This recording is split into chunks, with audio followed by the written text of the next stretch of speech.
America के राष्ट्रपति चुनाव के नतीजों पर दुनिया भर की नजरें हैं। अमेरिकी राष्ट्रपति चुनाव में डेमोक्रेट्स को जीत मिलने की पूरी संभावना है, क्योंकि जो बाइडेन अब बहुमत के आंकड़े से ज्यादा दूर नहीं। बाइडेन ने कमला हैरिस को उपराष्ट्रपति उम्मीदवार चुना है। विदेश मंत्री एस जयशंकर कह चुके हैं कि रिपब्लिकन हो या डेमोक्रेट, अमेरिकी राष्ट्रपतियों के लिए भारत एक अहम पॉइंट है। लेकिन बाइडेन और हैरिस दोनों ही पिछले कुछ मौकों पर ऐसे बयान दे चुके हैं जो भारत के स्टैंड से ठीक उलट था। दोनों जब अमेरिका के शीर्ष 2 पदों पर बैठेंगे तो भारत को इनके बयानों के पीछे का मंतव्य समझकर आगे बढ़ना होगा। जब जो बाइडेन इस गद्दी पर बैठेंगे तो कैसे होंगे उनके संबंध, ये तय करेंगे उनके बयान। सबसे पहला पॉइंट तो ये, डेमोक्रेटिक जो बाइडेन भारत सरकार के 2 फैसलों की खुलेआम आलोचना कर चुके हैं। उन्होंने कश्मीर में भी पुरानी स्थिति बहाल करने को कहा था। बाइडेन की चुनावी वेबसाइट पर मुस्लिम अमेरिकों के लिए एजेंडा में सीए और एनआरसी का विरोध किया गया था। बाइडेन की तरफ से कहा गया था कि सीए और एनआरसी भारत में सेक्युलरिज्म की परंपरा से मेल नहीं खाते।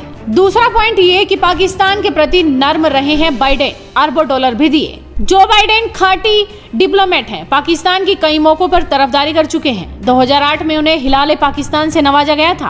पाकिस्तान को 4 सालों तक $7.5 बिलियन की सैन्य सहायता दिलाने वाला बिल साइन कराने में भी बाइडेन का खास रोल था। पाकिस्तान में इस बात की चर्चा जोरों पर है कि अगर बाइडेन चुने जाते हैं तो वो कश्मीर का मुद्दा उठाएंगे, यानी कि जो बाइडेन के चुने जाने से पाकिस्तान खुश बहुत होगा। तीसरा पॉइंट ये कि भारत के संविधान से धारा 370 हटाने का कमला हैरिस भी विरोध कर चुकी हैं। पिछले साल ही अक्टूबर में उन्होंने कहा था कि अगर हालात बने तो हस्तक्षेप की जरूरत पड़ेगी। सितंबर 2020 में प्रचार के दौरान कमला हैरिस से कश्मीर को लेकर सवाल किया गया था। उन्होंने जवाब में कहा, मैं उन लोगों से कहना चाहती हूं कि वो अकेले नहीं है, हम देख रहे हैं। उन्होंने कहा था कि अगर अमेरिका किसी तरह से कश्मीर में होने वाली घटनाओं पर असर डाल सकता है कि उसके लिए उनका एक प्रतिनिधि वहां होना चाहिए। हैरिस ने कहा था, हमारे आदर्शों का हिस्सा है कि हम मानवाधिकार के उल्लंघन का विरोध करते हैं और जरूरत पड़ने पर दखल भी। इसके अलावा कमला हैरिस सीए के भी खिलाफ है। उन्होंने दिसंबर 2019 में एक प्रस्ताव पेश किया था। इसी के बाद विदेश मंत्री एस जयशंकर ने सीनेटर प्रमिला जयपाल से मिलने पर इनकार कर दिया था। हैरिस ने जयपाल के समर्थन में ट्वीट भी किया था। इसके अलावा कश्मीर पर भारत के आलोचकों के साथ भी कमला हैरिस कई बार खड़ी हो चुकी हैं।